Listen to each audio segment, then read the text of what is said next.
দেশের মধ্যে কেরলে প্রথম দেখা গেলেও এখন বাংলাতেও থাবা বসিয়েছে করোনার নতুন ভ্যারিয়েন্ট JN1।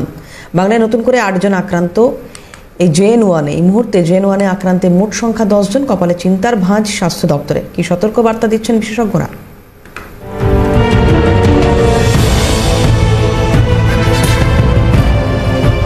করোনা ভাইরাসের আগমনের পর থেকে এসেছে একের পর এক এর উপরোপ। এবার চোখ রাঙাচ্ছে JN.1 এই ভাইরাসের সংক্রমণ। এখন নতুন উদ্বেগ হয়ে উঠেছে রাজ্যবাসীর কাছে। সঙ্গে কপালে চিন্তার ভাঁজ পড়ছে স্বাস্থ্য দফতরেরও। জানা গিয়েছে কল্যাণীর ন্যাশনাল ইনস্টিটিউট অফ বায়োমেডিক্যাল জেনোমিক্সে জেনোম সিকোয়েন্সে 2রা জানুয়ারি 50টি নমুনা পরীক্ষা করা হয়।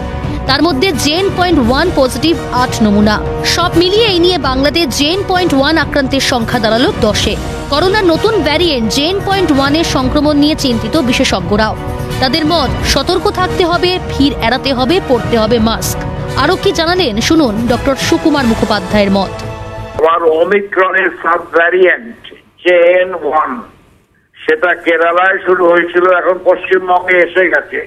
আমাদের অলরেডি পশ্চিমবঙ্গে 2 জনের মৃত্যু হয়েছে, আরো আস্তে আস্তে ক্রমশ বাড়ছে সংখ্যা। এই পরিস্থিতিতে আমাদের সাবধান হওয়া দরকার, মাস্ক ব্যবহার করা দরকার এবং ভিড় আটকানো দরকার। এখন ডক্টর অরিন্দম বিশ্বাসও বললেন, JN.1 এর সংক্রমণ রুখতে গেলে অবশ্যই নিজেদের সাবধান থাকতে হবে। JN.1 বাড়বে, কারণ JN.1 একটা পরিষ্কার বার্তা নিয়ে এসেছে যে আমি যে মানুষকে সংক্রমিত সে করবে।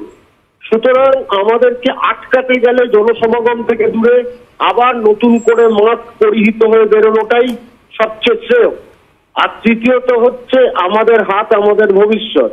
আমরা যেন হাতটাকে পরিষ্কার ভালো করে ধুয়ে যেন কোনো কাজ করি, কারণ অজান্তে 8 বার আমরা হাতটা মুখে নিয়ে আসি। সুতরাং হাত থেকেই কিন্তু সংক্রমণ ঘটতে পারে।